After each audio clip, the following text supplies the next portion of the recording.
নমস্কাৰ বন্ধু বান্ধৱীসকল, আজি 24 জুন পুৱাৰ 5টা ডাঙৰ খবৰ ক'বলৈ লৈছোঁ। SHG গোটৰ মহিলাৰ বাবে বহুতেই ভাল খবৰ। কি কাম নকৰিলে নাপাব 50,000 টকা। এইটো ভিডিঅ'ত গোটেইখিনি কথা আলোচনা কৰিম।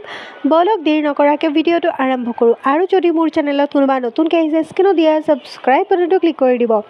তো প্ৰথম খবৰটো ক'বলৈ লৈছোঁ যে আপোনালোকৰ যদি অৰুণোদয় আঁচনি আপোনালোকে পাই আছিলে, এতিয়া যদি আপোনালোকৰ অৰুণোদয় আঁচনি আপোনালোকে লাভ নকৰে, তেতিয়াহ'লে আপোনালোকে কি কাম কৰিব? আপোনালোকে 30 জুনৰ আগে আপোনালোকে ৱাৰ্ড মেম্বাৰ ৱাৰ্ড কমিশ্যনৰ ওচৰত গৈ আপোনালোকৰ ডকুমেণ্টছখিনি জমা দিয়ক। আধাৰ কাৰ্ড, বেংক পাছবুক এইখিনি আপোনালোকে জমা দিয়ক।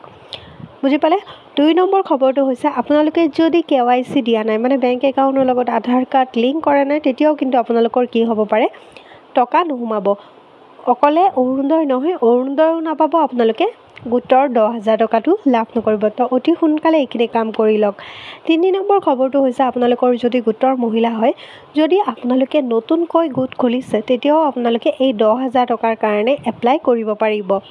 কিন্তু আপোনালোকৰ গোটটো কিন্তু 2024 চনত হ'লেও নহ'ব, 2025 চনত হ'লেও নহ'ব, যে 6 মাহ হ'ল নহ'ব। আপোনালোকৰ 2023 বৰ্ষত আপোনালোকৰ গোটটো ৰেজিষ্ট্ৰেশ্যন হ'ব লাগিব, তেতিয়াহে আপোনালোকে কি পাব, এই 10,000 টকাটো এপ্লাই কৰিব পাৰিব।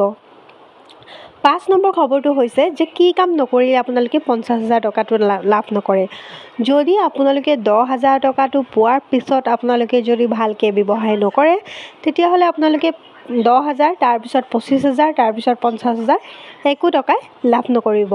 10,000 টকাটোৱে লাভ কৰিব আৰু তাৰপিছত আপোনালোকে 25 আৰু 50,000 টকাটো লাভ নকৰিব। আশা কৰোঁ মোৰ ভিডিঅ'ৰ গোটেইখিনি কথা বুজি পাইছে। মোৰ ভিডিঅ'টো ভাল লাগিলে লাইক, কমেণ্ট, শ্বেয়াৰ কৰিব, চেনেলটো ছাবস্ক্ৰাইব কৰিব। ধন্যবাদ।